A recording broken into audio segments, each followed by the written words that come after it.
sorry for that. For your sake, I don't play accurately, mind you. Anybody can play accurately as far as the piano is concerned. However, sentiment is my forte. Keep the sciences for life. Yeah. Oh, speaking of the sciences of life, have you got the cucumber sandwiches cut for Lady Bracknell? Yes. Ooh, splendid. Oh, Lane, I see that from your book that on Thursday when Mr. Worthy and Mr. Shorman were dining with us, 8 bottles of champagne were entered as having been consumed. Yeah. 8 bottles and a pint. Lane, why is it that in a bachelor's establishment such as this, the servants invariably drink my champagne? I ask merely for information. I think the wine's better. I found that married people just don't buy as good champagne. Is marriage so demoralizing as that? I don't think it's that bad. I haven't really had much experience of it myself, really. I've only been married once, and that was in consequence of a misunderstanding between myself and a young person. Lane, I don't think I'm much interested in your family life. No, it's not a very interesting subject. I never think of it myself. Very natural, I'm sure. Thank you, Lane. That will do. No. Really, Lane's views on marriage seem somewhat lax. The lower orders don't set a better example for the rest of us. What on earth is the use of them?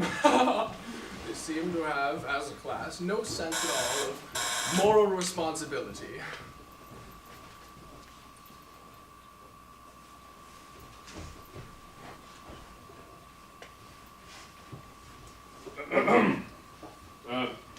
Mr. Ernest Oh, Ernest!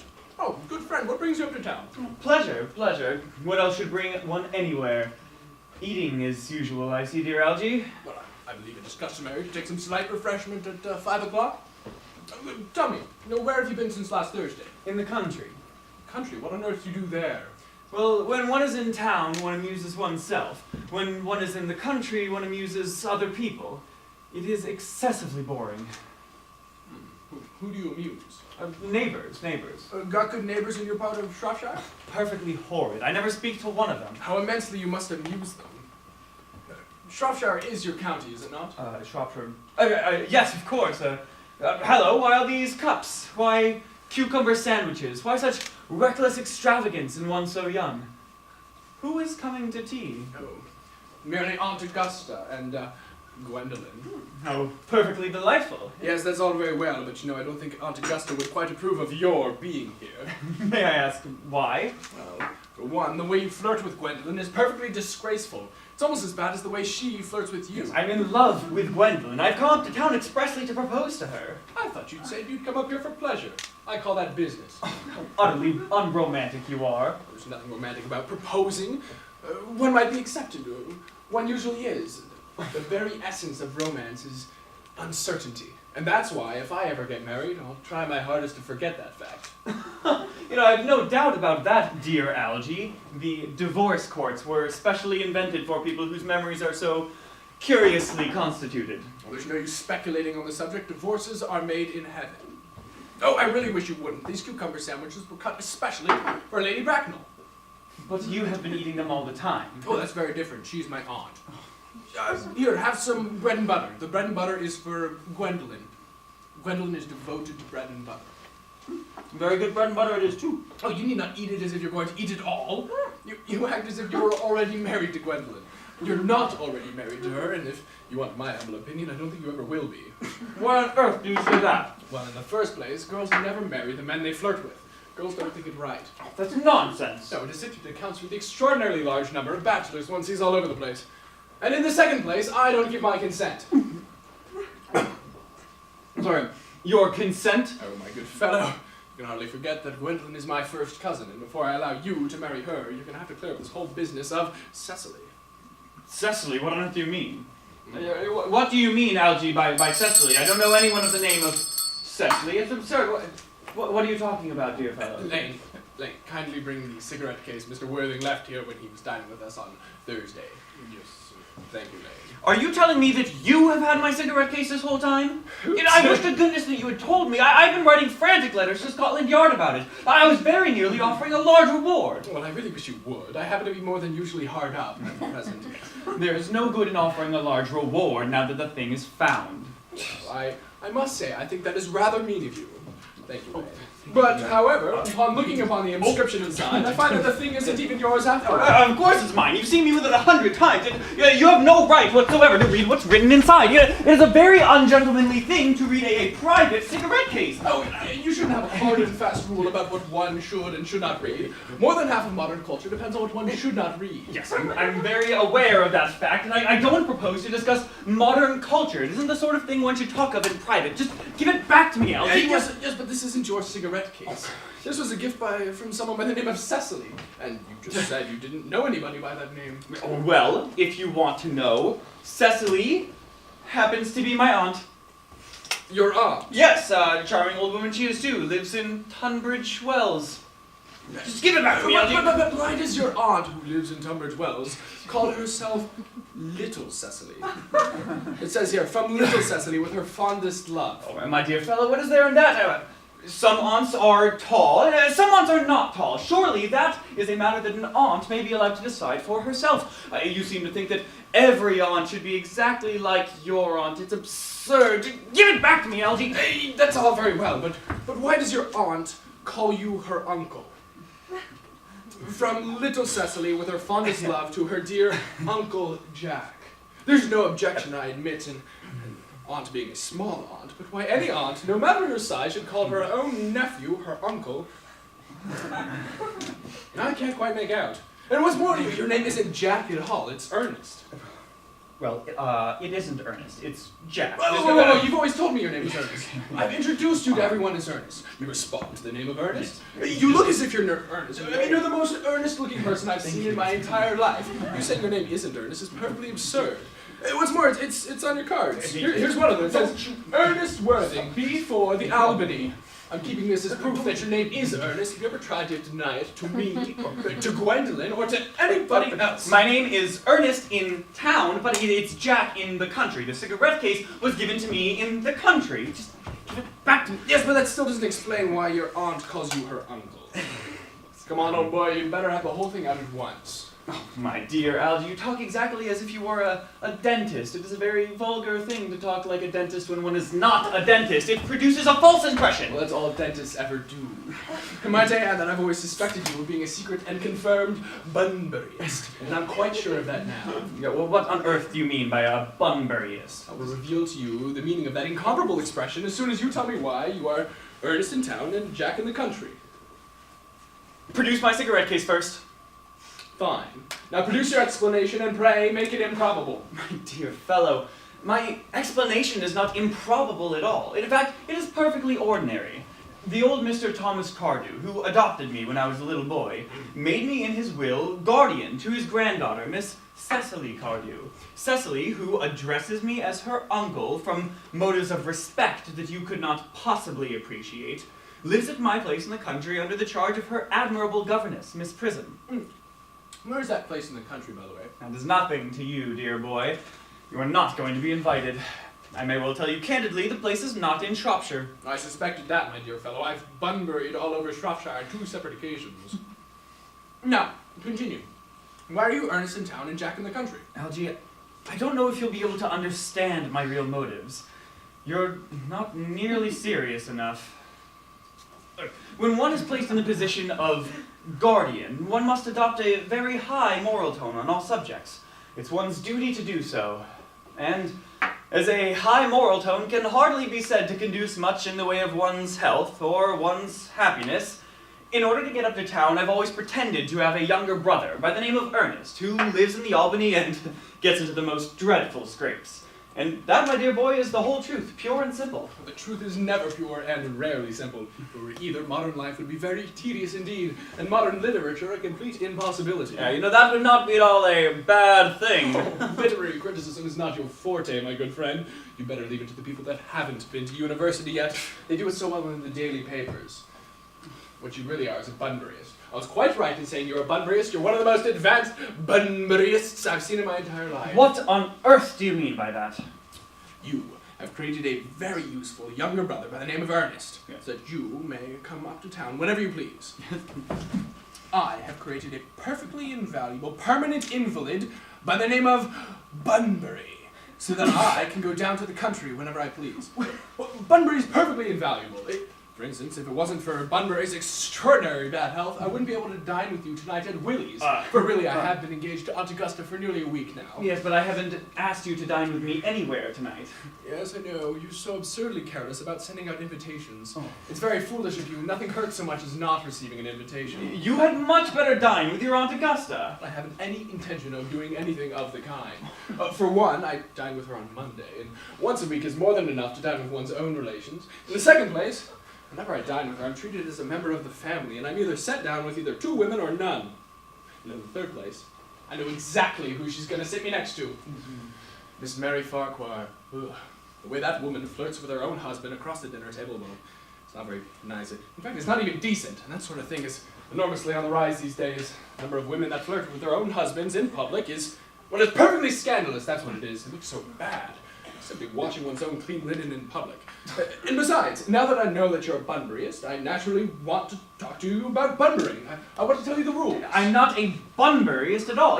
If Gwendolyn accepts me, I'm going to kill my brother Ernest. Really? Indeed, I think I'll kill him anyway. Little Cecily is a bit too much interested in him. It is, well, it's rather a bore. So I'm going to get rid of my brother Ernest, and I strongly recommend you do the same with your invalid friend who has the absurd name. Nothing on earth would induce me to part ways with Bunbury. And if you ever get married, which I seem to think is very problematic, you'll be very happy indeed to know somebody like Bunbury. If I marry Gwendolyn, and she is the only girl whom I've ever met whom I would marry, I certainly won't want to know Bunbury. And then your wife will. You seem to forget, my good fellow, that in married households, 3 is company and 2 is none. Oh, and that, my dear young friend, is the theory that the corrupt French drama has been propounding for the last 50 years. And that the happy English home has proved in half the time. Don't be cynical. It's perfectly easy to be cynical. It's not easy to be anything nowadays. There's so much competition about it. That must be Aunt Augusta. Only relations and creditors ring in that Wagnerian manner. Now, if I get Aunt Augusta out of the way for 10 minutes, so you might do your proposing, can we dine together at Willie's tonight? I suppose so, if you want to. Yes, but you must be very serious about it. I hate people who are not serious about meals. It's so shallow of them. Lady Bracknell and Miss Fairfax. Oh. Good afternoon, Algernon. I hope you have been behaving very well. Well, I'm feeling quite well. That is not quite the same thing. In fact, the two rarely go together. Gwendolyn, you are smart. I am always smart. Am I not, Mr. Worthing? Well, you are quite perfect, Miss Fairfax. Oh, I hope I'm not that. It will leave no room for developments, and I intend to develop in many directions. I'm sorry if we are a little late, Algernon, but I was obliged to call on dear Lady Harbury. I hadn't been there since her poor husband's death. Yes. I never saw a woman so altered. She looks quite 20 years younger. And now I'll have a cup of tea and one of those nice cucumber sandwiches you promised me. Of course. Why don't you come and sit here, Gwendolyn? Thanks, I'm quite comfortable where I am. Good heavens! Lane! Why are there no cucumber sandwiches? I ordered them especially for Aunt Augusta. There were no cucumbers in the market this morning, sir. I went down twice. And no cucumbers! No, sir. Not even for ready money. Thank you, Lane. That will do. Thank you. Aunt Augusta, I am very distressed indeed to hear that there were no cucumbers. Not even for ready money. It really makes no matter, Algernon. Oh, good. I had crumpets with Lady Harbury, who seems to me to be living entirely for pleasure now. I hear her hair has turned quite gold from grief. It certainly has changed its color. From what cause, I of course cannot say. Thank you. You're welcome. I've quite a treat for you tonight, Algernon. Who are you? I'm going to send you down with Mary Farquhar. She is such a nice woman, and so attentive to her husband. Oh. It's delightful to watch them. I'm very sorry, Aunt Augusta, but I'm afraid I'm going to have to give up the pleasure of dining with you tonight after all. I certainly hope not, Algernon. It would put my table completely out. Well, Your uncle would have to dine upstairs. Fortunately, he is accustomed to that. well, the fact of the matter is, Augusta, that I just got a telegram, and well, you see, it's Bunbury. Well, he's very ill again, and well, they seem to think that I should be with him. It is very strange. This Mr. Bunbury seems to suffer from curiously bad health. Well, Bunbury's a dreadful invalid. Well, I must say, Algernon, that I think it is high time that Mr. Bunbury made up his mind whether to live or to die. This shilly-shallying with the question is absurd. Nor do I in any way approve of the modern sympathy with invalids. I consider it morbid. Illness of any kind is hardly a thing to be encouraged in others. Health is the primary duty of life. I'm always telling that to your poor uncle, but he never seems to take much notice. At least as far as any improvement in his ailment goes. I should be much obliged if you would be kind enough to ask Mr. Bunbury from me not to have a relapse on Saturday, for I rely on him to arrange my music for me. This is my last reception, and one wants something that will encourage conversation, especially at the end of the season, when everyone has said practically whatever they had to say, which in most cases was probably not much.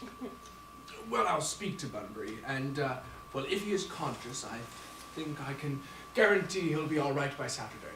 But the music, that is a different question entirely. But I could come up with a program for you if you like. I mean, if one plays good music, people don't talk, and if one plays bad music, people don't listen. But if you will accompany me into the next room for a moment, we could run over the program. Thank you, Algernon. It's very thoughtful of you. And I'm sure the program will be delightful after a few expurgations. I'm sure. French songs I cannot possibly allow. People always seem to think they're improper and either look shocked, which is vulgar, or laugh, which is worse. But German sounds a thoroughly respectable language, and indeed I believe is so. Yes. Gwendolyn, you will accompany me. Certainly, Mamma. Charming day it's been, Miss Fairfax. Pray don't talk to me about the weather, Mr. Worthing. Whenever people talk to me about the weather, I always feel quite certain that they mean something else. And that makes me so nervous. I do mean something else. I thought so. In fact, I'm never wrong. And I would like to be allowed to take advantage of Lady Bracknell's temporary absence. I would certainly advise you to do so. Mamma has a way of coming back suddenly into a room, which I've often had to speak to her about.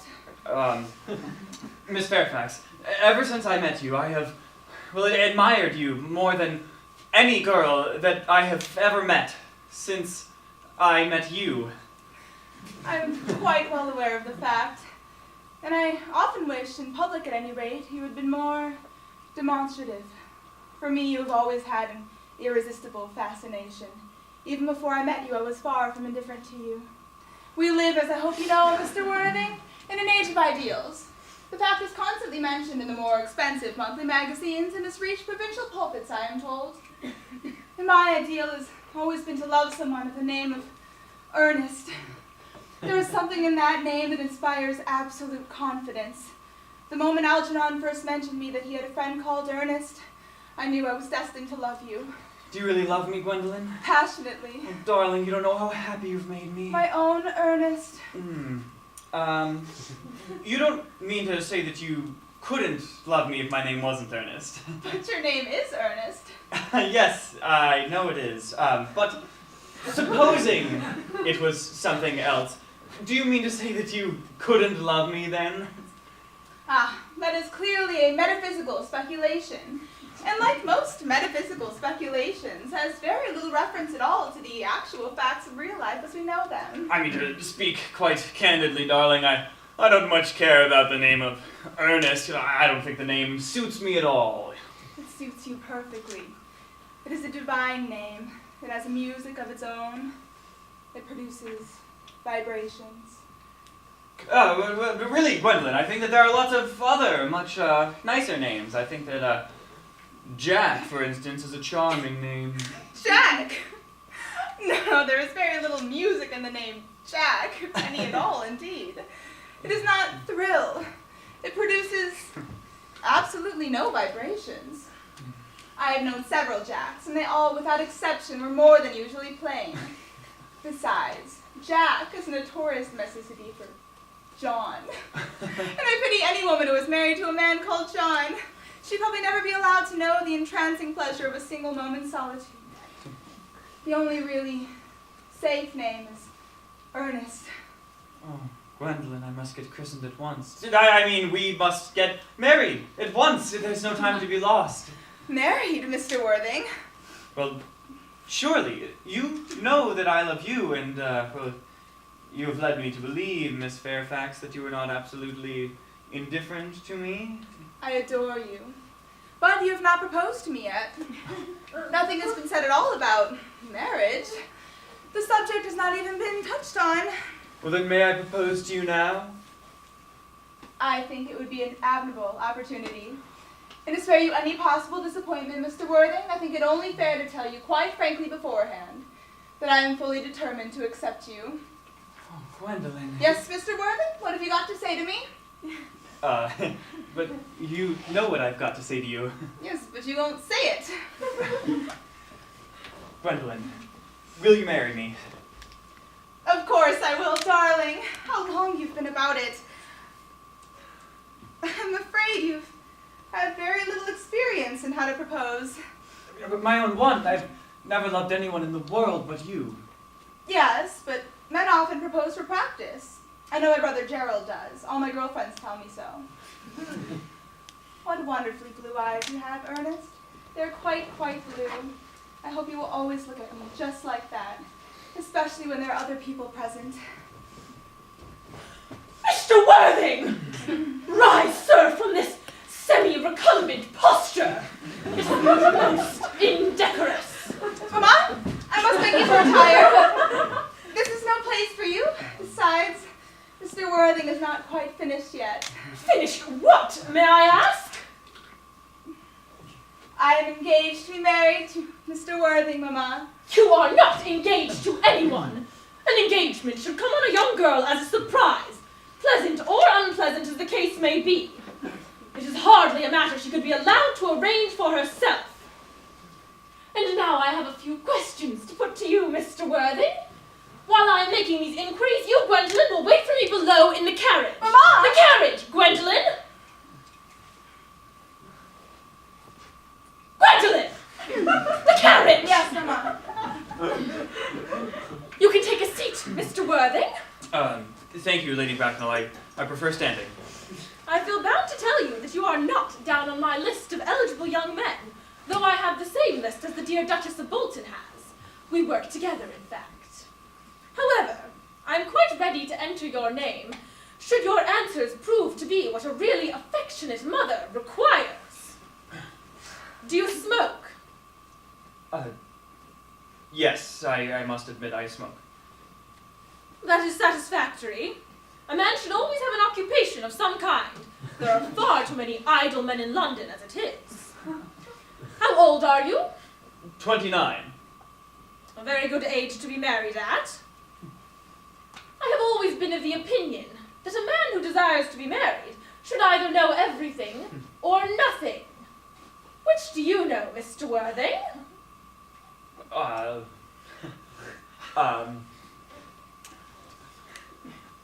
I know nothing, Lady Bracknell.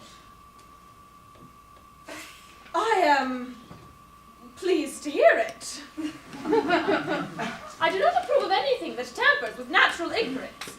Ignorance is like a delicate exotic fruit. Touch it, and the bloom is gone. The whole theory of modern education is radically unsound. Fortunately, in England at any rate, it produces no effect whatsoever. If it did, it would prove a serious danger to the upper classes, and probably lead to acts of violence in Grosvenor Square. What is your income? Between 7,000 and 8,000 a year. In land or in investments? In investments, chiefly. That is satisfactory. What between the duties expected of one during one's life and those exacted from one after one's death, land has ceased to be either a profit or a pleasure. It gives one position and prevents one from keeping it up. That's all that can be said about land. I do, of course, have a country house with some land attached to it, a few thousand acres or so, but I don't depend on that for my real income. In fact, as far as I can tell, the poachers are the only ones who make anything of it. A country house? How many bedrooms? Well, that point can be cleared up afterwards. You have a townhouse, I hope? A girl with a simple, unspoiled nature like Gwendolyn's could hardly be expected to reside in the country. I have a house in Belgrave Square, but it is let by the year to Lady Bloxham. Of course, I can get it back whenever I like, with 6 months' notice. Lady Bloxham? I don't know her. Oh, she goes about very little. She's a lady, considerably advanced in years. Ah, nowadays that is no guarantee of respectability of character. What number in Belgrave Square? 149. The unfashionable side. I thought there was something. However, that could be easily altered. Do you mean the fashion or the side? Both, if necessary, I presume. What are your politics? I'm afraid I really have none. I'm a liberal unionist. Oh, they count as Tories. They dine with us. Or come in the evening, at any rate. Now to minor matters. Are your parents living? I have lost both my parents, Lady Bracknell. To lose one parent, Mr. Worthing, may be regarded as a misfortune. To lose both looks like carelessness. Who was your father? He was evidently a man of some wealth. Was he born in what the radical papers call the purple of commerce, or did he rise from the ranks of the aristocracy? I don't know, Lady Bracknell. You see, I said that I had lost my parents. It would be nearer to the truth to say my parents seem to have lost me. I don't know who I am by birth. I was, I was found. Found? The old Mr. Thomas Cardew, a gentleman of very charitable and kindly disposition, found me and gave me the name Worthing because he happened to have a first-class ticket to Worthing at the time. Worthing is a place in Sussex. Well, it's a seaside resort. Where did the charitable gentleman with a first-class ticket to a seaside resort find you? In a handbag. A handbag? Yes, Lady Bracknell, in a rather large black leather bag with handles to it. An ordinary handbag, in fact. In what locality did this Mr. James or Thomas Cardew come across this ordinary handbag? In the cloakroom at Victoria Station. It was given to him in mistake for his own. The cloakroom at Victoria Station? Yes, the Brighton line. The line is immaterial. Mr. Worthing, I confess I feel somewhat bewildered by what you have just told me. To be born, or at any rate bred, in a handbag, whether it had handles or not, seems to me to display a contempt for the ordinary decencies of family life that reminds one of the worst excesses of the French Revolution. And I assume you know what that unfortunate movement led to. As for the particular locality in which the handbag was found, a cloakroom at a railway station might serve to conceal a social indiscretion, has indeed probably been used for that point before now. But it could hardly be regarded as an assured basis for a recognized position in good society. May I ask, then, what you would advise me to do? I need hardly say I would do anything to ensure Gwendolyn's happiness. I strongly advise you, Mr. Worthing, to try and acquire some relations as soon as possible, and to produce a definite effort to produce at least one parent of either sex before the season is quite over. I don't see how I could possibly manage to do that. I could produce for you the handbag at any moment. It is in my dressing room at home. I really think that should be enough to satisfy you, Lady Bracknell. Me, sir?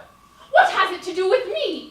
You could hardly imagine that Lord Bracknell and myself would dream of allowing our only daughter, a girl brought up with the utmost care, to marry into a cloakroom and form an alliance with a parcel. Good morning, Mr. Worthing. Good morning, Mr. Worthing.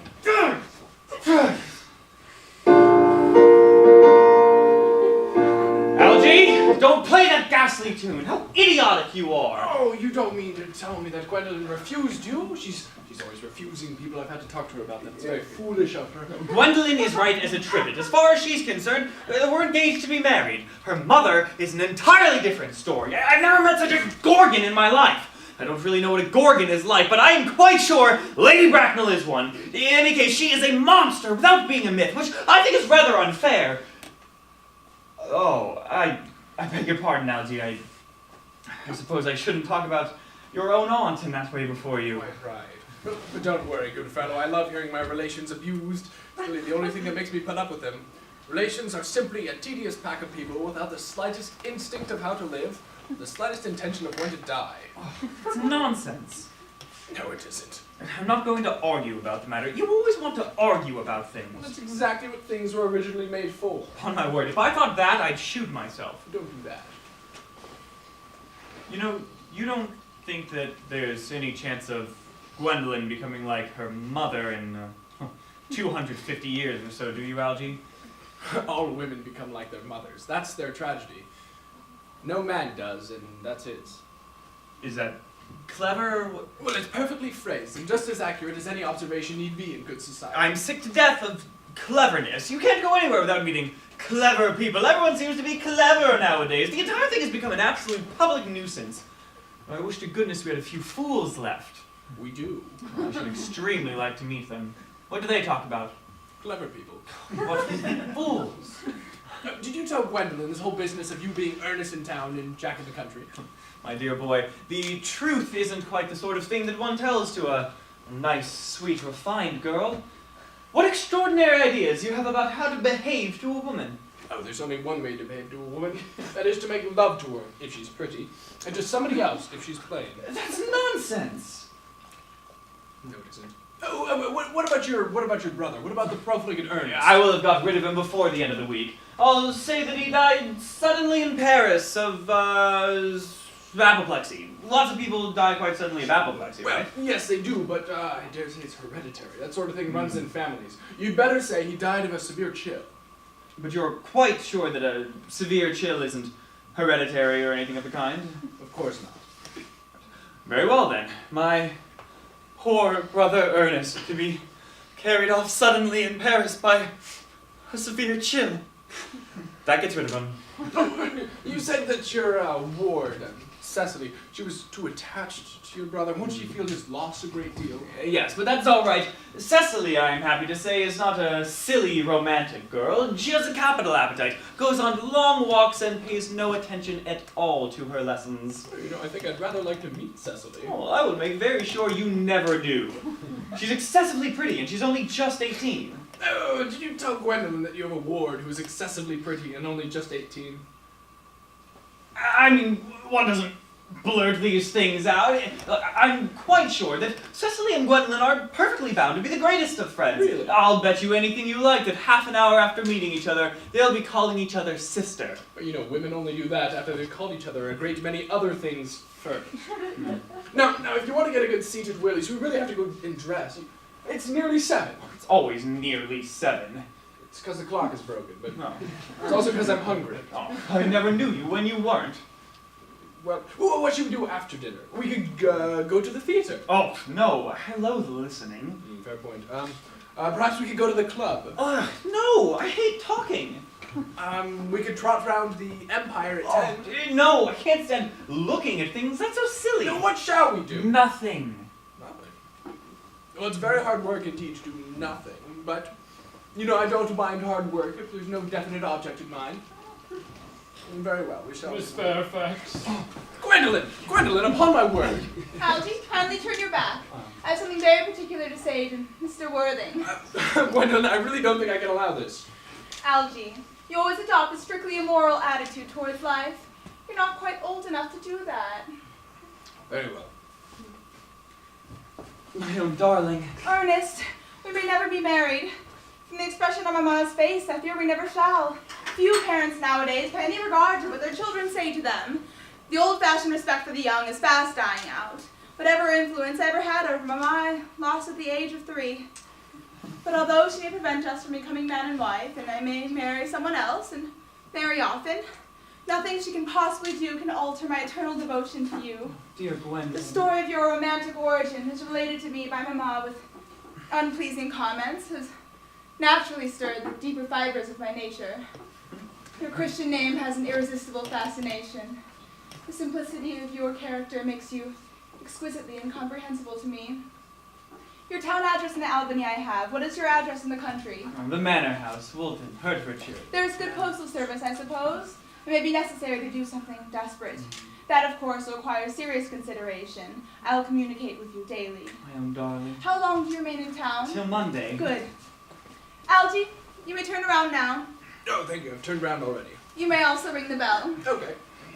You will let me see you to your carriage, my own darling. Certainly. I will see Miss Fairfax out. Yes, sir. Hey, Dave. Bills. Bills! I love these. Watch this. I'm gonna do this crazy thing with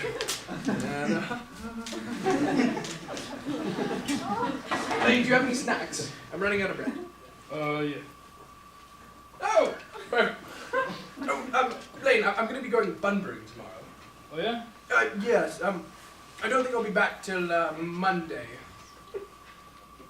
So you could, be a dear and lay out my bunburying suits, my bunburying jackets, my bunburying socks, my bunburying shoes, bunburying skis. Yeah, no problem. Oh, thank you, Lane. Oh, can I have a glass of sherry, please? Oh, yeah. That'd be great, thank you. Oh, this is good bread. Is it gluten-free? I think Oh, thank you.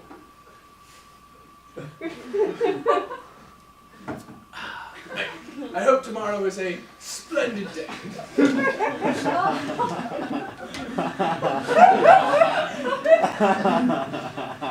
it never is, sir. What a perfect pessimist you are. I try.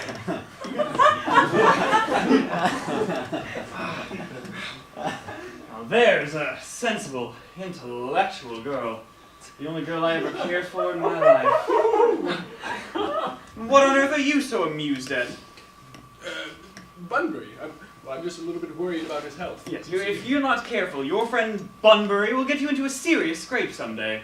Oh, I love scrapes. They're the only things that are never That's serious. nonsense. You never talk anything but nonsense. Nobody ever does.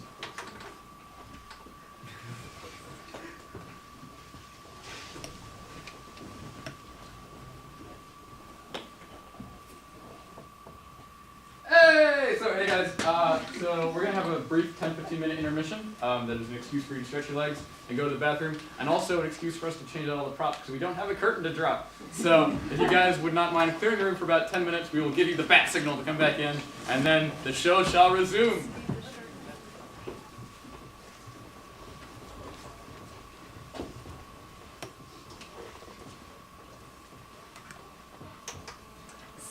Cecily, it's surely such a utilitarian occupation as the watering of the flowers is rather Moulton's duty than yours, especially at a moment when intellectual pleasures await you. Your German grammar is on the table. Pray open at page 15. Oh, we will repeat yesterday's lesson. But I don't like German. It isn't at all a becoming language. I know perfectly well that I look quite plain after my German lessons. Child, you know how anxious your guardian is that you should improve yourself in every way. He laid particular stress on your German as he was leaving for town yesterday. Indeed, he always lays stress on your German when he's leaving for town. Uncle Jack is so very serious. Sometimes he is so serious that I think he cannot be quite well. Your guardian enjoys the best of health. His gravity of demeanor is especially to be commended in one so comparatively young as he. I know no one who has a higher sense of duty or responsibility. Perhaps that is why he always looks a little bored when we three are together. Cecily, I'm surprised at you. Mr. Worthing has many troubles in his life. You must remember his constant anxiety about that unfortunate young man, his brother. Oh, I do wish Uncle Jack would allow that unfortunate young man, his brother, to come up to visit. Oh, surely we might have some good effect on him. I know you would, Miss Prism. Oh, you know, German and geology and things of that kind influence a man very much. I do not believe that even I could have any effect on a man who, according to his own brother's admissions, is so irretrievably weak and vacillating. Indeed, I do not believe I would desire to reclaim him. I am not in favor of this modern mania of turning bad people into good people at a moment's notice. As a man sows, so let him reap. You must put away your diary, Cecily. I really don't see why you should keep a diary at all. Well, to chronicle the most wonderful, beautiful secrets of my life. If I didn't write them down, I'm afraid I should forget all about them. A memory, my dear Cecily, is the diary we all carry with us. Yes, but that chronicles things that have never happened, that could never happen. I believe memory is responsible for all the 3-volume novels that Moody sends And us. do not speak slightingly of the 3-volume novels, Cecily. I wrote one myself in earlier days. Oh, did you, Miss Prism? Oh, tell me, how did it end? I pray it did not end happily. Novels that end happily depress me so much. The good ended happily and the bad unhappily. That is what fiction means. I suppose so. Oh, but tell me, Miss Prism, was your novel ever published? Alas, no, the manuscript was unfortunately abandoned. I used the word in the sense of lost or mislaid. To your work, child. These speculations are profitless. Oh, but I see dear Dr. Chasuble coming up through the garden. Dr. Chasuble, And this is indeed a pleasure. how are we this morning, Miss Prism? You are, I trust, well? Oh, no. Oh, Miss Prism has just been complaining of a slight headache. I do think a walk in the garden with you would do her much good. Cecily, I have not mentioned anything about a headache. Ah, yes. Oh, but I felt instinctively that you had one. In fact, I was thinking about that and not about my lessons when the director arrived. I hope, Cecily, you're not inattentive. Oh, I'm afraid I am. Well, that is strange. Were I fortunate enough to be Miss Prism's pupil, I would hang upon her lips. I spoke metaphorically, of course. My metaphor was drawn from bees. Yeah. Mr. Worthing is still at the town, I suppose? We do not expect him until Monday afternoon. Yes, he's not one of those whose sole aim is enjoyment, as by all accounts that unfortunate young man his brother seems to be. But I must not disturb Egeria and her pupil any longer. Egeria, my name is Letitia, Doctor. A classical allusion merely, drawn from the pagan authors. But I shall see you both no doubt at evensong? I think, dear Doctor, I will have a stroll with you. I find I have a headache after all, and a walk might do it good. Splendid. We might go as far as the schools and back? That would be delightful. Cecily, in my absence, you will read your political economy. The chapter on the fall of the rupee you may omit. It is somewhat too sensational. Even these most metallic problems have their melodramatic side.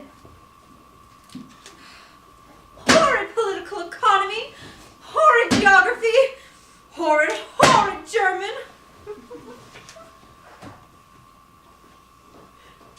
Mr. Ernest Worthing has just driven over from the station. He has brought his luggage with him. Mr. Ernest Worthing before the Albany. Uncle Jack's brother. I suppose you told him that Mr. Worthing is in town? Yes, miss. He seemed very much disappointed.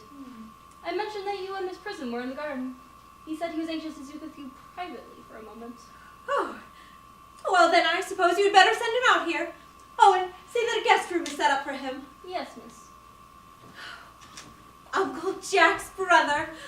Oh, I'm so very nervous. I've never met a truly wicked person before. I'm so afraid he'll look just like anybody else. He does! Oh, you're my little cousin Cecily, I'm sure. I'm afraid you are under some strange mistake. I'm not little at all. In fact, I believe I'm rather tall for my age. But I am your cousin Cecily, and you, I saw from your card, are my cousin Ernest. My wicked cousin Ernest. Oh, you must not think that I'm wicked. I'm not really that wicked after all. Oh, well, if you're not, then you've certainly been deceiving us all in a very inexcusable manner. I hope you have not been leading a double life, pretending to be wicked and being really good all the time. That would be hypocrisy. Well, I have been a little bit reckless. I'm glad to hear it. And now that I think about it a little bit, I have been very bad in my own little way. I don't think you should sound so proud about it. I'm sure it must have been rather pleasant. No, it's much pleasanter being here with you. I don't understand how you're here at all. Uncle Jack won't be back till Monday afternoon. Oh, what a great disappointment. I'm bound by the first train on Monday morning. I have a business engagement that I'm anxious to miss. Oh. Well, couldn't you miss it anywhere but in London? I'm afraid the appointment is in London. Oh. Well, I do understand how important it is not to keep one's business engagements if one wants to retain any sense of the beauty in life. Oh, but I really do think you should stay. Good. Uncle Jack would like to speak to you about your emigrating. About my what? You're emigrating. Uncle Jack is going to buy your outfit. Well, I wouldn't let Jack buy my outfit. He has no taste at all in neckties. Oh, I don't think you should require neckties at all. Uncle Jack is sending you to Australia. Australia? Well, I'd sooner die. Oh, well, Uncle Jack said at dinner on Wednesday night that you would have to choose between this world, the next world, and Australia. The reports I've heard of the next world in Australia, well, they're not particularly encouraging. This world is good enough for me. Yes, but are you good enough for it? Oh, I'm not that. That's why I'd like you to reform me this afternoon, if you don't mind. You might make that your little task. I'm afraid I've no time this afternoon. Well, then, might I reform myself this afternoon? It is rather quixotic of you, but I dare say you should try. You know what? I'm feeling better already. You're looking a little worse. Ouch. Well, that's because I'm hungry. Oh, how foolish of me. I'd forgotten that when one is going to lead an entirely new life, one requires regular and wholesome meals. Oh, do come in. Oh, might I have a buttonhole first? I never have any appetite unless I have a buttonhole. Miracle meal? Oh, perhaps a pink rose. Why? Oh, because you are a pink rose, my little Cecily. Oh, I don't think it can be quite right for you to talk to me like that. Miss Prism never says such things. Well, that's because Miss Prism is a short-sighted old lady. I have this problem, don't worry. You are the prettiest girl I've seen in my entire life. Miss Prism says all good looks are a snare. Well, then they're a snare that any sensible man wishes to be caught in. Oh, I don't think I should like to catch a sensible man. I wouldn't know what to talk to him about. Oh. You are too much alone. You should get married. A misanthrope I can understand. A womanthrope, never. Believe me, I don't deserve so neologistic a phrase.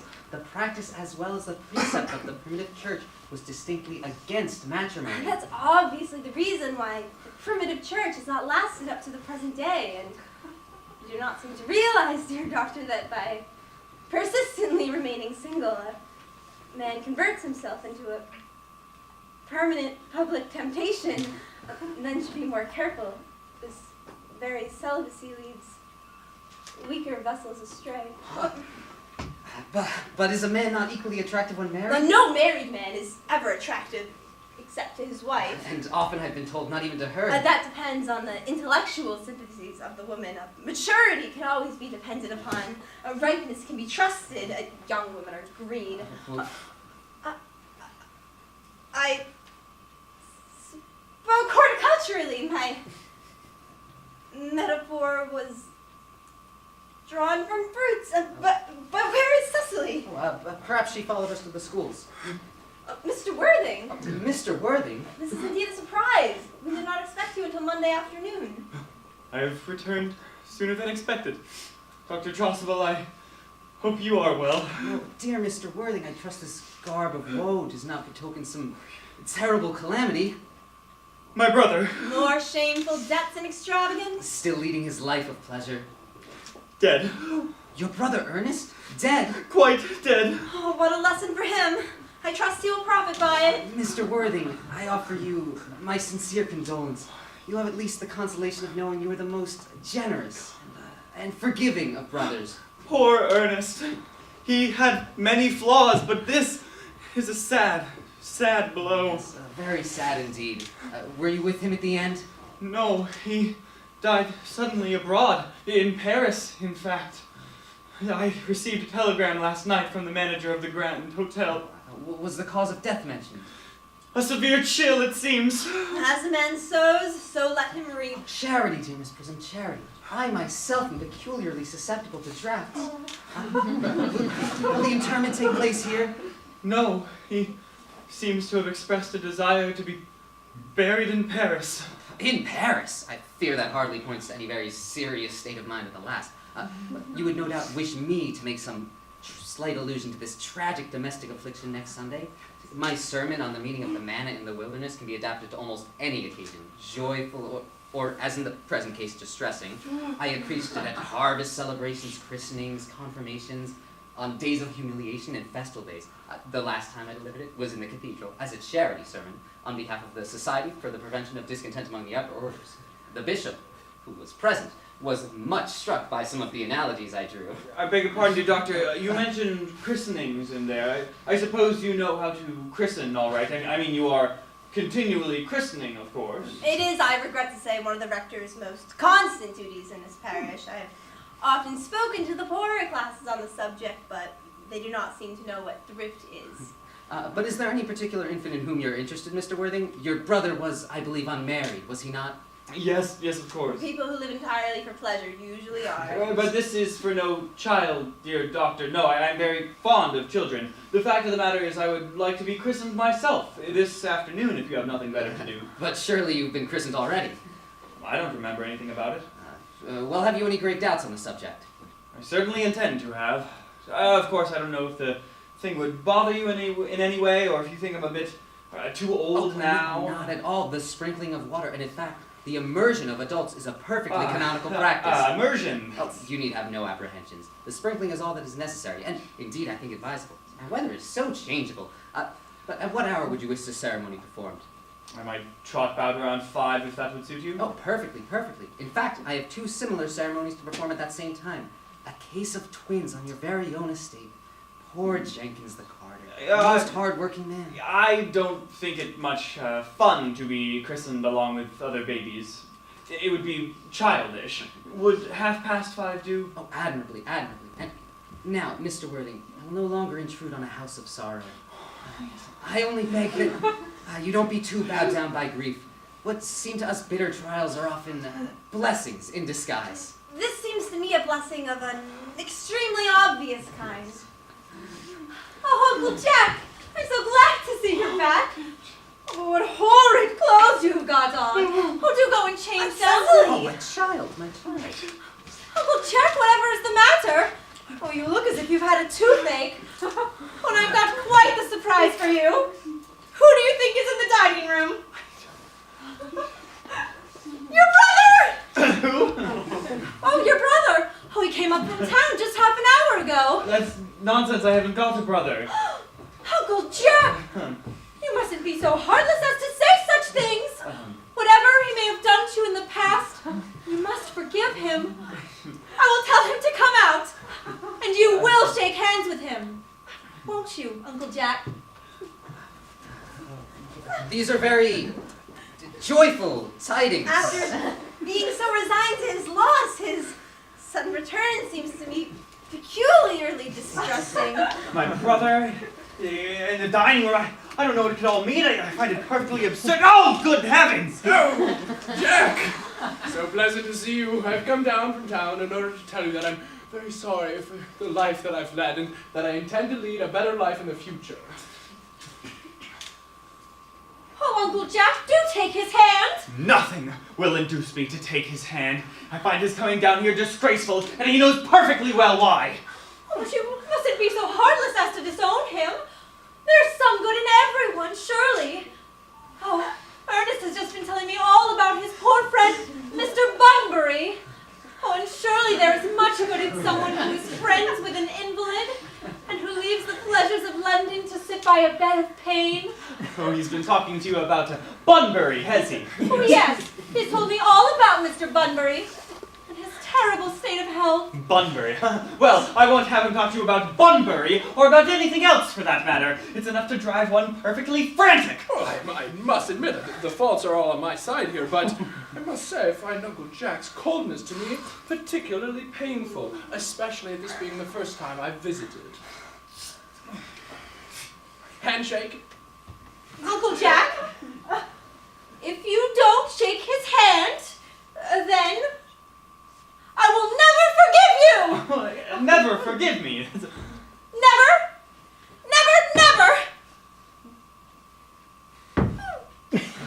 All right, well, this is the last time I shall ever do it. Oh! It's pleasant to not see so perfect a reconciliation, but I think we might leave the two brothers alone now. Cecily, you'll come with us.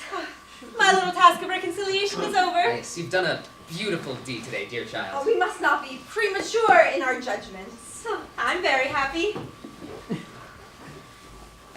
No, you young scoundrel, Algie! You've got to get out of this place at once! I don't allow any Bunburying here! I put Mr. Ernest's things in the room next to yours, sir. I suppose that is all right. I'm sorry, his things? Yes, sir. His luggage. Oh, his luggage. Yes. 3 portmanteaus, a dressing case, 2 hat boxes, and a large luncheon basket. Very much. I'm afraid I won't be able to stay more than a week this time. Merriman, order the dog cart at once. Mr. Ernest has been suddenly called back to town. Yes, sir. What a frightful liar you are! Jack, I haven't been called back to anywhere. Yes, you have.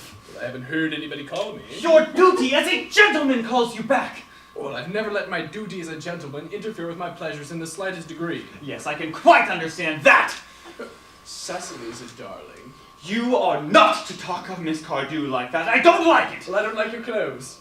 You look perfectly ridiculous in them. How you could be in absolute mourning for someone who's really staying in your own house for a whole week as your own guest, I can't quite make out. I call it grotesque. You are not staying in my house for a week as a guest or as anything else. You've got to leave by the 4:05 train. Ooh, well, I can't leave so long as you're in mourning.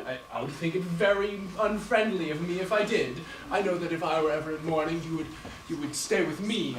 I would think it very unfriendly if you did not. Will you go if I change my clothes? Fine. As long as you don't take too long to dress. I've never known anybody take so long to dress with so little effect. Well, at any rate, it is better than being always overdressed as you are. Well, if I'm ever a little bit overdressed, I make up for it by being exceedingly overeducated. Your vanity is ridiculous. Your conduct an outrage, and your presence in my garden utterly absurd. But you've got to catch the 4:05 train back to town, and I hope you have a pleasant journey. This Bunburying, as you call it, has not been a great success for you. On the contrary, this Bunburying has been wildly successful. I'm in love with Cecily, and that is everything. But I must speak to her before I leave. I need to make arrangements for another Bunbury. Ah, there she is. Oh, I just came back to water the roses. I'm sure. I thought you were with Uncle Jack. Well, Uncle Jack has sent for the dog cart for me. Oh, is he going to take you for a nice ride? No, he's sending me away. Then have we got to part? Yes, and the most painful parting it is too. Oh, it is always quite painful to part from those whom one has known for such a short space of time. Oh, the absence of one's oldest friends one can handle with equanimity. But even the shortest separation from those whom one has just met is almost unbearable. Oh, Cecily. Oh, Jesus. The dog cart is at the door, sir. Merriman, tell the cart to wait for 5 minutes. What? Yes, miss. Cecily, I hope I don't offend you if I state quite openly and frankly that you seem to me to be in every way the visible personification of absolute perfection. Oh. Your frankness does you great credit, Ernest. And now I will copy your remarks into my diary. Oh, your diary? You keep a diary? I'd give anything to read a few pages. May I? Oh, no. It is merely the most private thoughts and musings of an innocent young girl, and consequently meant for publication. I do hope you will buy a copy when it appears in volume form. Oh, but pray, Ernest, don't stop. I do love taking down from dictation. I have reached absolute perfection. I'm quite ready for more. Don't cough, Ernest. When one is dictating, one must speak fluently and not cough. Besides, I don't know how to spell a cough. Well, Cecily, ever since I dared to look upon your wild and incomparable beauty, I have dared to love you wildly, passionately, recklessly, hopelessly. Oh, I don't think it makes much sense for you to say that you have dared to love me wildly, passionately, recklessly, hopelessly. Hopelessly doesn't make much sense, does it? Oh, Cecily. Oh, Jeez, stop that. The dog cart is waiting, sir. Tell her to come around next week at the same hour. Yes, sir. Uncle Jack would be very upset if he knew you were staying on till next week at the same hour. I don't give a damn about Uncle Jack. I don't care about anybody in the world but you. The prettiest girl I ever met. You'll marry me, won't you? Oh, well, of course, you foolish boy. Oh. We've been engaged for the last 3 months. For the last 3 months? Oh, yes. It will be exactly 3 months on Thursday. But darling, how did we become engaged? Oh, right. Oh, well, ever since Uncle Jack first mentioned to us that he had a brother who was very wicked and bad, you of course formed the chief topic of conversation between myself and Miss Prism. Okay. And any man who is much talked about becomes so very attractive. Well. One believes there must be something in him after all. I dare say it was foolish of me, but I fell in love with you, Ernest. Oh, darling. But when was the engagement actually settled? Oh, well, on the 14th of February last. Worn out by your entire ignorance of my existence, I determined to settle the matter one way or the other. And after a long struggle with myself, I accepted you. Oh, under this old tree here. And the next day I went into town and I bought this ring in your name. Oh, and this is the bangle that I promised you always I'd wear. Did I buy you this? It's very pretty, isn't it? Oh, yes. Oh, you've exquisitely good taste, Ernest. It's the excuse I've always given for your leading such a bad life. Oh, and this is the box in which I keep all your dear letters. Oh, my letters! I never wrote you any letters. Oh, you need hardly remind me of that, Ernest. I know only too well that I was forced to write your letters for you. Yeah. I wrote always 3 times a week. And sometimes oftener. Oh, can I see if you hide? Oh, no. I'm afraid they'd make you far too conceited. Oh, the 3 that you wrote me after I'd broken off the engagement are so beautiful. And so badly spelled. That even now I can hardly read them without crying a little. But did you actually break off the engagement? Oh, yes. On the 22nd of last March. You could read the entry if you like. Don't cough. Today I broke off the engagement with Ernest. I feel it is better to do so. The weather still continues charming. But why did you break it off? What had I done? Well, I'd done nothing at all. I'm very hurt indeed to hear that you broke it off, especially when the weather was so charming. Well, it would hardly have been a serious engagement had it not been broken off at least once. Besides, I forgave you before the week was out. Oh, Cecily, what a perfect angel you are. You dear romantic boy. Your hair curls naturally, I hope. With a little help from others. Oh, I'm so glad. You won't break off the engagement again, will you? Well, I don't think I could now that we've actually met. Good. Besides, there's the question of your name. Of course. Oh, don't laugh at me, darling. But I dare say that it's always been a girlish dream of mine to love someone whose name was Ernest. Oh, there's something in the name that inspires absolute confidence. I pity any married woman whose husband is not called Ernest. But, darling, you don't mean to say that you couldn't love me if I had some other name? But what other name? Any name you like. Algernon, for instance. Oh, but I don't like the name Algernon. My dear little loving darling, I can't see why you should reject the name of Algernon. It's not at all a bad name. It's a rather aristocratic name. Half of the chaps that get into the bankruptcy court these days are named Algernon. Besides, seriously, if my name was Algernon, couldn't you love me? I might respect you. I might admire your character. But I dare say that I'd be unable to give you my undivided attention. Oh, your rector is here, I suppose. And he's well learned in the rites and ceremonials of the Catholic Church. Oh, yes. Oh, Dr. Testable is a most learned man. He has never written a single book. So you can imagine how much he must know. Well, I must see him on a most important christening. I mean, a most important business. Oh. I shan't be away for more than half an hour. Oh, well, seeing as how we've been engaged for the last 3 months and have only just met today for the first time, it seems rather hard that you should be gone for so long a period as half an hour. Couldn't you make it 20 minutes? Oh, I'll be back in no time. Oh, what an impetuous boy he is. And I love his hair so much. I must copy his proposal into my diary.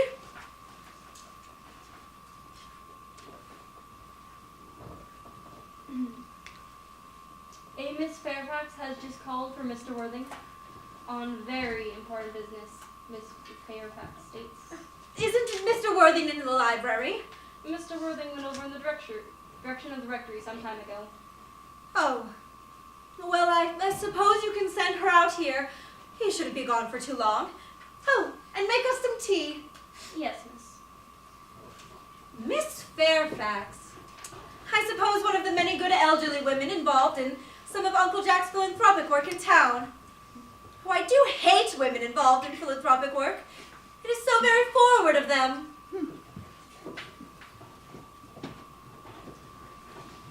Miss Fairfax. Oh.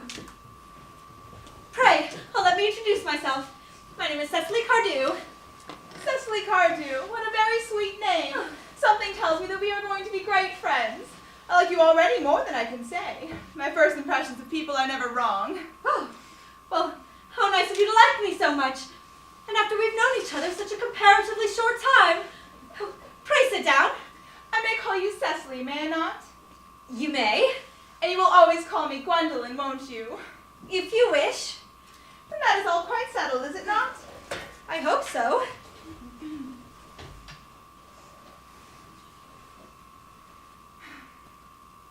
Perhaps this might be a favorable opportunity for my mentioning who I am.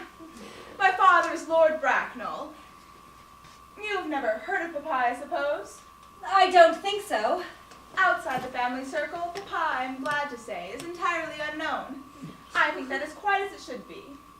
The home seems to me to be the proper sphere for the man, and certainly once a man begins to neglect his domestic duties, he becomes painfully effeminate, does he not? And I don't like that. It makes men so very attractive. Cecily, Mamma, whose views on education are remarkably strict, has brought me up to be extremely short-sighted. It is a part of her system. So do you mind if I look at you through my glasses? Oh, not at all, Gwendolyn. I'm rather fond of being looked at.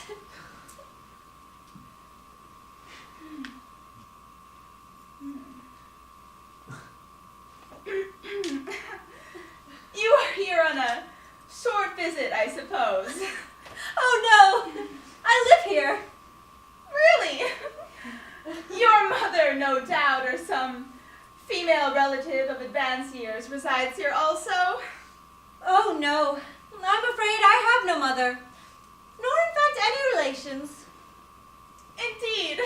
Oh, it is my guardian, along with the assistance of Miss Prism, who has the arduous task of looking after me. Your guardian? I'm Mr. Worthing's ward. Oh, it is strange. He never mentioned to me that he had a ward. How secretive of him. He grows more interesting hourly. I am not sure, however, that the news inspires me with feelings of unmixed delight. I'm very fond of you, Cecily. I've liked you ever since I met you. But I am bound to state that now that I know that you are Mr. Worthing's ward, I cannot help but express a wish you were, well, a little older than you seem to be, and not quite so very alluring in appearance. In fact, if I may speak candidly... Oh, pray do. I believe that whenever anyone has anything unpleasant to say, one should always be quite candid. Well, to speak with perfect candor, Cecily, I wish you were fully 42 and more than usually plain for your age. Ernest has a strong, upright nature. He is the very soul of truth and honor. Oh, yes, Disloyalty would be as impossible to him as deception. But even men of the noblest possible moral character are extremely susceptible to the influences of the physical charms of others. Modern, no less than ancient history, supplies us with many most painful examples of what I refer to. If it were not so, indeed, history would be quite unreadable. Do excuse me, Gwendolyn. Oh, but did you say Ernest? Yes. Oh, but it is not Mr. Ernest Worthing who is my guardian. It is his brother. His elder brother. Ernest never mentioned to me that he had a brother. Oh, well, I'm afraid to say that they have not been on good terms for some time now. Well, that accounts for it. And now that I think of it, I've never heard any man mention his brother's name. The subject seems distasteful to most men. Cecily, you have lifted a load from my mind. I was growing almost anxious. It would have been terrible if any cloud had come across a friendship like ours, would it not? Of course you are quite sure that it is not Mr. Ernest Worthing who is your guardian? Quite sure. In fact, I'm going to be his. I beg your pardon? Oh, Gwendolyn, well, there's no reason I should make a secret of it to you. Our little county newspaper is sure to chronicle the fact within the week. Mr. Ernest Worthing and I are engaged to be married. My darling Cecily, I think there must be some slight error. Mr. Ernest Worthing is engaged to me. The announcement will appear on the Morning Post on Saturday at the latest. Oh, Gwendolyn, I'm afraid you're under some strange misconception, for you see, Ernest proposed to me just 10 minutes ago. It is certainly very curious, for he asked me to be his wife yesterday afternoon at 5:30. If you care to verify the incident, pray do so. I never travel without a diary. One should always have something sensational to read on the train. I'm so sorry, my dear Cecily, if it is any disappointment to you, but I'm afraid I have the prior claim. Oh, I would feel much distressed if it were to cause you any mental or physical anguish, but I feel bound to point out that since Ernest proposed to you, he clearly has changed his mind. The poor boy has been entrapped into any foolish promise. I shall consider it my duty to rescue him at once, and with a firm hand. Whatever entanglement my poor boy may have got himself into, I will never reproach him with it after we are married. Do you allude to me, Miss Cardew, as an entanglement? You are presumptuous. On an occasion of this kind, it becomes more than a moral duty to speak one's mind. It becomes a pleasure. And do you suppose I entrapped Ernest into an engagement? How dare you! This is no time for wearing the shallow mask of manners. When I see a spade, I call it a spade. Well, I am glad to say that I have never seen a spade. It is obvious that our social spheres have been widely different. Shall I lay the tea here as usual, miss? Oh yes, Merriman. As usual.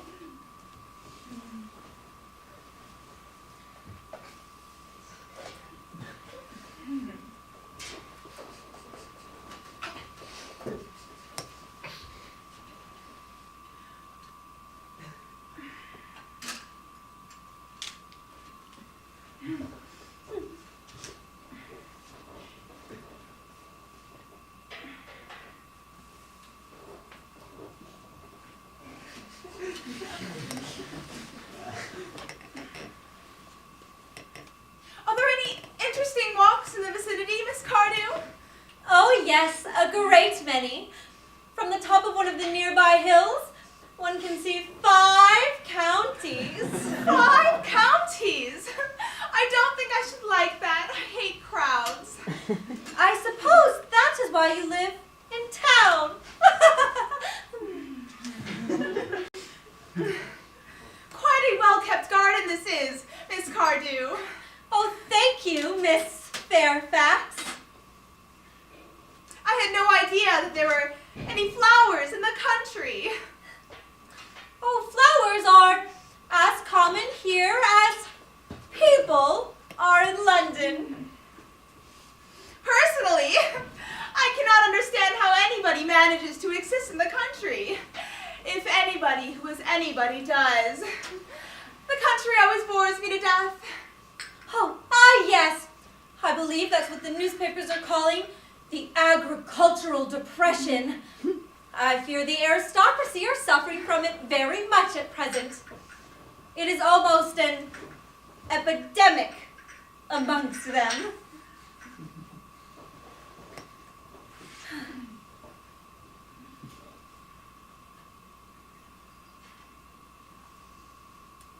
Tea, Miss Fairfax? Thank you. Detestable girl. But I require tea.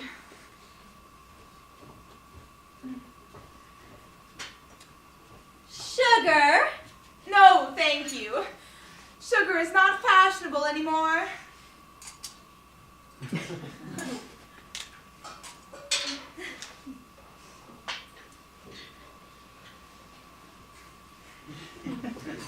Cake or bread and butter? Bread and butter, please. Cake is rarely seen in the best houses nowadays.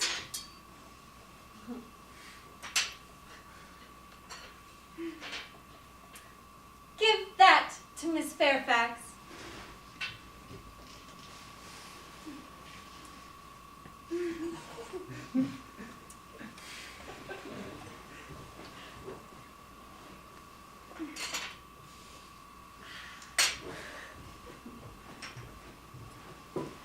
You have filled my tea with lumps of sugar.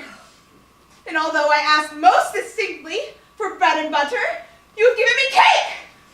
I am known for the gentleness of my disposition and for the extraordinary sweetness of my nature. But I warn you, Miss Cardew, you may go too far. To save my poor, innocent, trusting young boy from the machinations of any other girl, there are no lengths to which I would not go. From the moment I saw you, I distrusted you. I felt that you were false and deceitful. I am never deceived in such manners. My first impressions of people are invariably right. It occurs to me, Miss Fairfax, that I must be trespassing on your valuable time. I'm sure you have many other calls of a similar nature to make around the neighborhood. Ernest! My own Ernest! A moment. May I ask if you are engaged to be married to this young lady? To dear little Cecily? Of course not. What could have put such an idea in that pretty little head of yours? Thank you. You may. Ah, I knew there was some strange mistake. For you see, Miss Fairfax, the gentleman whose arm is at present around your waist is my guardian, Mr. John Worthing. I beg your pardon? Oh, this is Uncle Jack. Jack! Oh. Oh, now there's Ernest. One moment, darling. Yes. May I ask if you are engaged to this Oh, young lady? good heavens, Gwendolyn. Yes, to good heavens, Gwendolyn. I mean, to Gwendolyn. No, of course not. You could have put such a silly idea in your silly little brain. Oh, you may. I felt that there must be some slight error, Miss Cardew. The gentleman who is now embracing you is my cousin, Mr. Algernon Moncrief. Algernon Moncrief? Is your name really Algernon? Yeah. Oh, Are you really called John? I could deny it. I could deny anything if I liked. But, to speak frankly, my name is John. It has been John for years. A gross deception has been practiced on us both! My poor wounded Cecily! My sweet wronged Gwendolyn! You will call me sister, won't you? Of course. But there is just one question I would like to pose my guardian first. An excellent idea. Mr. Worthing, there is just one question I would like to be permitted to put to you.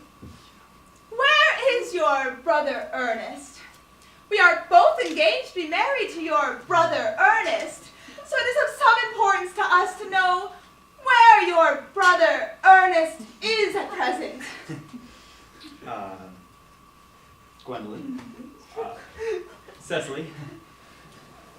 It is a very painful thing for me to be forced to speak the truth. It is the first time in my life that I have ever been reduced to such a painful position, and, well, I'm really quite inexperienced in doing anything of the kind. However, I will tell you quite frankly,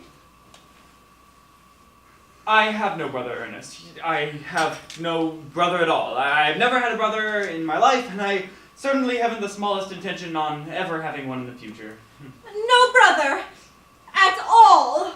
None.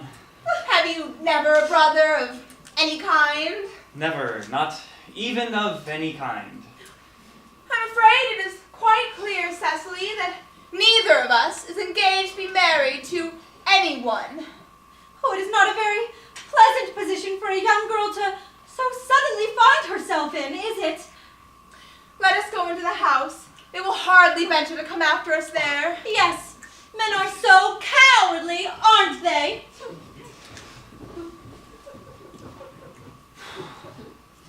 Well, this dreadful state of things is what you call bunburying, I suppose.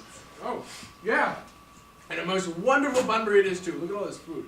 You have no right whatsoever to bunbury here. Oh, one has the right to bunbury whoever one pleases. Every serious bunburyist knows that. Serious bunburyist? Good heavens. Well, you have to be serious about something if you're going to have any satisfaction in life. Mm-hmm. Well, I have to be serious about bunbury and muffins. What you're serious about, I can't possibly fathom. About everything I should fancy, you're so trivial in nature. Well, the only small satisfaction that I have in the whole of this wretched business is that your friend Bunbury is quite exploded. You won't be able to run off to the country quite so often as you used to, dear Algie, and a very good thing, too. Your brother's looking a little off color, isn't he? You won't be able to run up to town so frequently as your wicked custom was, and not a bad thing either. As for your conduct toward Miss Cardew, I must say, you're taking in a sweet, simple, innocent girl like that's quite inexcusable, to say nothing of the fact that she is my ward. I can see no possible defense in your deceiving a brilliant, clever, good-looking girl like Miss Fairfax, to say nothing of the fact that she's my cousin. I wanted to be engaged to Gwendolyn, that is all. I love her. Well, I wanted to be engaged to Cecily. I adore her. There's certainly no chance of you marrying Miss Cardew. And I think it's very improbable of you ever marrying Miss Fairfax. That is no business of yours. Oh, and if it was, I wouldn't talk about it. Nobody talks about their own business these days. It's so vulgar. Only creditors do that, and only at dinner parties. How you can sit there, calmly eating muffins when we're in this wretched business, I can't make out. You seem to me to be perfectly heartless. I can't exactly eat muffins in an agitated manner. I'm getting butter on my cuffs. I think it perfectly heartless you're eating muffins at all under the circumstances. Well, if you really must know, when I'm in great trouble, eating is the only thing that consoles me. It is, in fact, anybody who knows me intimately can tell you that when I'm in great trouble, I refuse everything except for food and drink. At present, I'm eating because I'm upset. Well, you have no need to eat them all in that greedy way. Oh, Jack, please! Oh, please don't. I'm particularly fond of muffins. Can I have a... Whatever, I suppose a man may eat his own muffins in his own garden. Well, you just said it was perfectly heartless to eat muffins. Yes, but I said it was perfectly heartless for you under the circumstances. That's an entirely different thing. But the muffins are the same. Thank you. Algie, I wish to goodness you would go. Well, I can't possibly leave right now. You haven't given me my dinner yet. Nobody ever leaves without eating dinner except for vegetarians and people like that. Oh, and besides, I've made arrangements with Dr. Chasuble to be christened under the name of Ernest at 5:30. Yes, my dear fellow, the sooner you give up on that nonsense, the better. I myself made arrangements with Dr. Chasuble this morning to be christened at 5:30, and naturally I will take the name of Ernest. Gwendolyn would wish it. We can't both be christened Ernest, it's absurd. Besides, I have the perfect right to be christened if I like. There's no evidence at all that I've ever been christened by anybody. I think it extremely probable that I never was, and so does Dr. Chasuble, but it is entirely different in your case. You've been christened already. Well, I haven't been christened in a long time. Yes, but you have been christened. That's the important thing. But, oh, quite so I know my constitution can stand it. I dare say it's very dangerous of you venturing on it right now, when someone very close to you was very nearly carried off by a severe chill. Well, that's not going to be the case this time, boy. You've got to leave. What? You can't possibly make me leave. Well, I haven't finished my tea yet. Oh, please. And besides, here, you can eat the tea Oh, cake. no, I hate tea cake.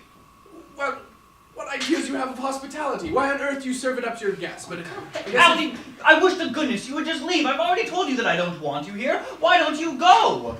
Well, I haven't finished my tea yet, and besides, there are a bunch of muffin bits that I have yet to consume.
They have not yet followed us into the house, as anyone else would have done, seems to show me that they have some sense of shame left.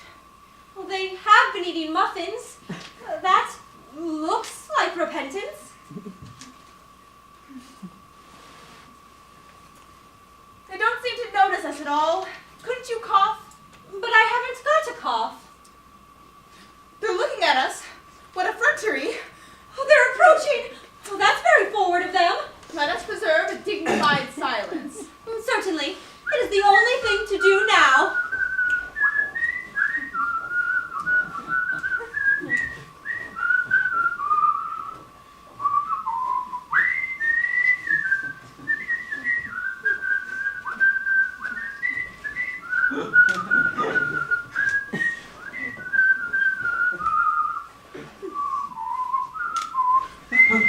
This dignified silence seems to produce an unpleasant effect. A most distasteful one. But we will not be the first to speak. Certainly not. Mr. Worthing, I have something very particular to ask you. Much depends on your reply. Gwendolyn! Oh, your common sense is invaluable. Mr. Moncrief, kindly answer me the following question. Why did you pretend to be my guardian's brother? So that I could have the opportunity of meeting you. Well, that seems satisfactory, does it not? Yes, if you can believe him. I don't. But that doesn't affect the wonderful beauty of his answer. True. In matters of grave importance, style, not sincerity, is the vital thing.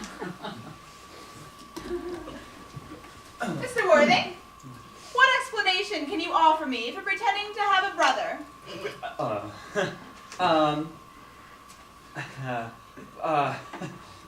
Was it in order that you might have an opportunity of coming up to town to see me as often as possible? Can you doubt it, Miss Fairfax? I have the gravest doubts upon the subject, but I intend to crush them. This is not a moment for German skepticism. Their explanations seem to be quite satisfactory, especially Mr. Worthing's. That seems to have a stamp of truth upon it. I am more than satisfied with what Mr. Moncrief has said. His voice alone inspires one with absolute credulity.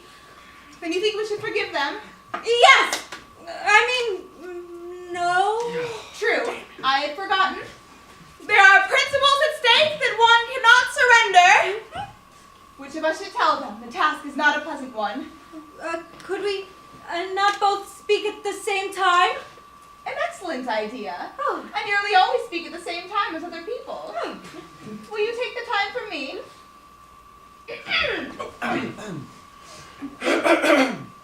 Your Christian names are still an insuperable barrier. That is all. Our Christian names? Is that all? But we are going to be christened this afternoon. For my sake, you are prepared to do this terrible thing? I am. For me, you are ready to face this fearful ordeal? I am. How absurd to talk of the equality of the sexes. Where questions of self-sacrifice are concerned, men are infinitely beyond us. We are! They have moments of physical courage that we women know nothing about. Darling! Darling.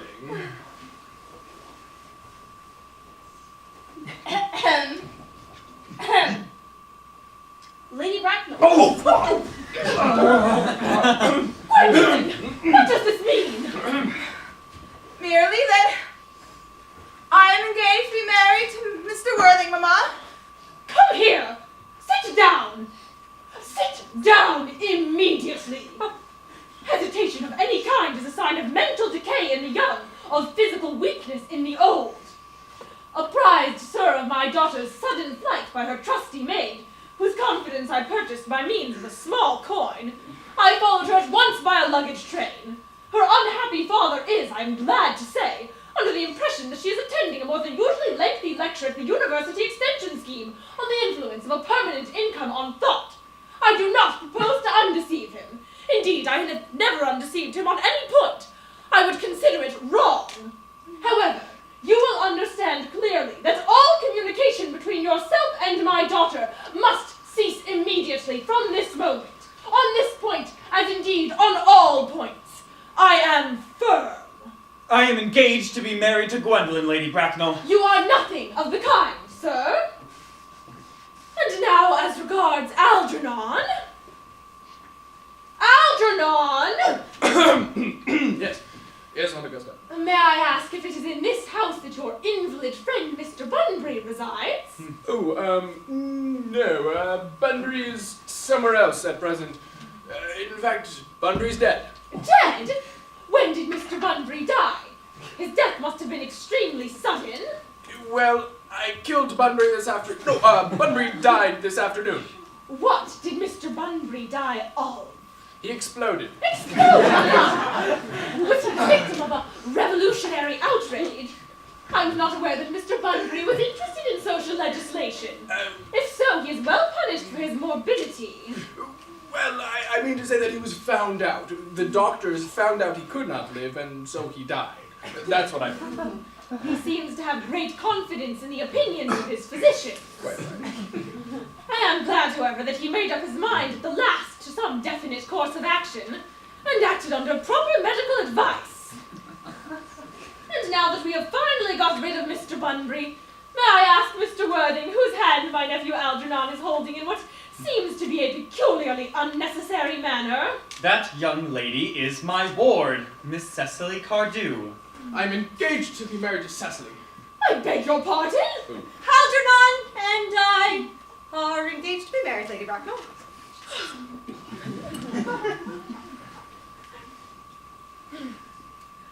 I do not know if there is anything peculiarly exciting in the air of this particular part of Hertfordshire, but the number of engagements that go on seems to me to be considerably above the proper average that statistics have laid down for our guidance. I think some preliminary inquiry on my part would not be out of place. Mr. Worthing, is Miss Cardew at all connected with any of the larger railway stations in London? I merely desire information. Until yesterday, I was not aware that there were any families or persons whose origin was a terminus. Miss Cardew is the granddaughter of Mr. Thomas Cardew of 149 Belgrave Square, SW, Gervais Park, Dorking, Surrey, and the Sporen, Fifeshire, NB. That is not unsatisfactory. The three addresses always inspire confidence, even in tradesmen. But what proof have I of their authenticity? I have carefully preserved the court documents of the period. They are open to your inspection, Lady Bracknell. I have known strange errors in that publication. Miss Cardew's family solicitors are the Messrs. Markby, and Markby. Markby, and Markby. A firm of the very highest position. Indeed, I am told one of the Mr. Markbys is occasionally to be seen at dinner parties. So far, I am satisfied. Well, it's very kind of you, Lady Bracknell. I also have in my possession, you will be pleased to hear, certificates of Miss Cardew's birth, baptism, whooping cough, registration, vaccination, confirmation, and the measles, both the German and the English variety. Ah, a life crowded with incident, I see. Though perhaps somewhat too exciting for a young girl. I myself am not in favor of premature experiences. Gwendolyn, the time approaches for our departure. We have not a moment to lose. As a matter of form, Mr. Worthing, I had better ask you if Miss Cardew has any little fortune. Oh, Miss Cardew has some £130,000 or so in the funds, but that is all. And a good day, Lady Bracknell. So pleased to have seen you. A moment, Mr. Worthing. £130,000! And in the funds! Miss Cardew seems to me a most attractive young lady, now that I look at her. Few girls of the present day have any of the really solid qualities that last and improve with time. We live, I regret to say, in an age of surfaces. Come over here, dear.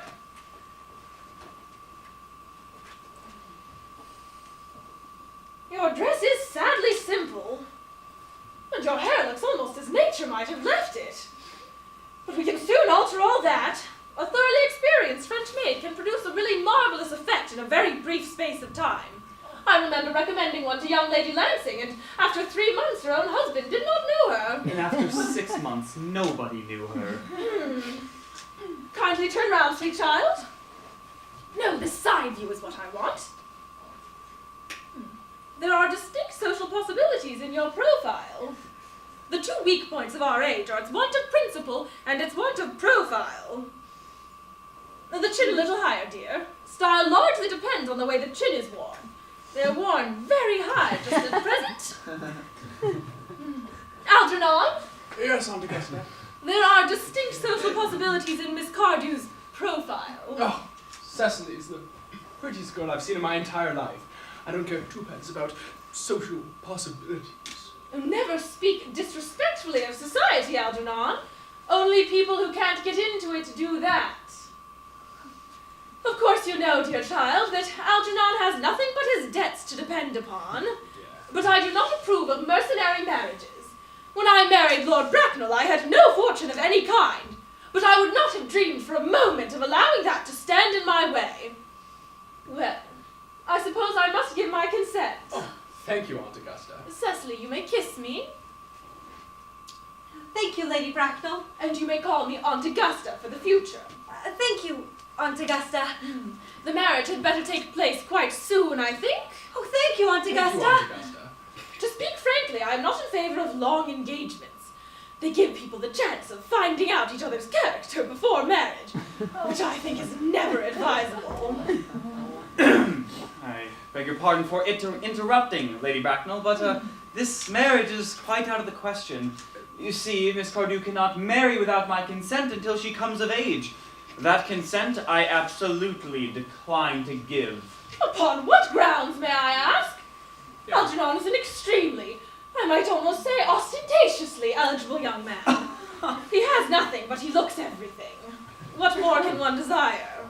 It pains me very much to have to speak frankly to you, Lady Bracknell, about your nephew, but Fact of the matter is, I don't approve at all of his moral character. I suspect him of being untruthful. Untruthful? My nephew Algernon? Impossible. He is an Oxonian. I'm afraid there could be no possible doubt about the matter. In fact, just yesterday, while I was away in London on an important question of romance, he obtained admission to my household under the false pretense of being my brother. Oh, Thank you. Under an assumed name he drank, I have just been informed by my butler, an entire pint bottle of Perrier-Jouet Brut de Nine wine that I was specially reserving for myself. Continuing in his disgraceful deception, he succeeded in the course of the afternoon in alienating the affections of my only board. Subsequently, he stayed to tea and devoured every single muffin. And what makes his conduct all the more heartless is that he knew from the first that I have no brother, that I have never had a brother, and that I do not intend on having a brother, not even of any kind. I distinctly told him so myself yesterday afternoon. Mr. Worthing, after careful consideration, I have decided to entirely overlook my nephew's conduct today. Yes, that is very kind of you, Lady Bracknell, but my decision is irrevocable. I decline to give my consent. Come over here, dear. How old are you? Well, I'm really only 18, but I always admit to twice at evening parties. You are perfectly right to make some slight alteration. A woman should never be quite accurate about her age. It looks so calculating. 18, but admitting to 20 at evening parties? Well, it won't be long until you are of age and free from the restraints of tutelage. So I don't think your guardian's consent is, after all, a matter of any great importance. Ahem. I hate to have to interrupt you again, Lady Bracknell, but I feel it only fair to tell you that, according to the terms of her grandfather's will, Miss Cardew does not come of age until she is, 35. That does not seem to me a grave objection. London society is full of women of the very highest birth who have, of their own free choice, remained 35 for years. Lady Dumbleton is an instance in point. To my knowledge, she has been 35 ever since she arrived at the age of 40, which was some years ago now. I see no reason why our dear Cecily shouldn't be even still more attractive at the age you mentioned than she is at present. There will be a large accumulation of property. Algie, could you wait for me all that time? well, I could. You know I could. Yes, I felt instinctively that it was so. But I couldn't wait all that time. I hate waiting even 5 minutes for anybody. I know I'm not punctual myself, but I do admire it as a quality in others. And waiting until I am 35, even to be married, is quite out of the question. Well, then what is to be done, Cecily? I don't know, Mr. Moncrief. Mr. Worthing, as Miss Cardew states positively that she cannot wait until she is 35, a remark which I am bound to say seems to display a somewhat impatient nature, I would beg of you to reconsider your decision. My dear Lady Bracknell, the matter is entirely in your own hands. The moment that you endorse my marriage with Gwendolen, I will gladly allow your nephew to form an alliance with my ward. You must be quite aware that what you propose is out of the question. Then I suppose a passionate celibacy is all that any of us can look forward to. That is not the destiny I propose for Gwendolen. Algernon, of course, can choose for himself. Come, Gwendolen, we have already missed 5, if not 6 trains. To miss any more might expose us to comment on the platform. Everything is quite ready for the christenings. The christening, sir?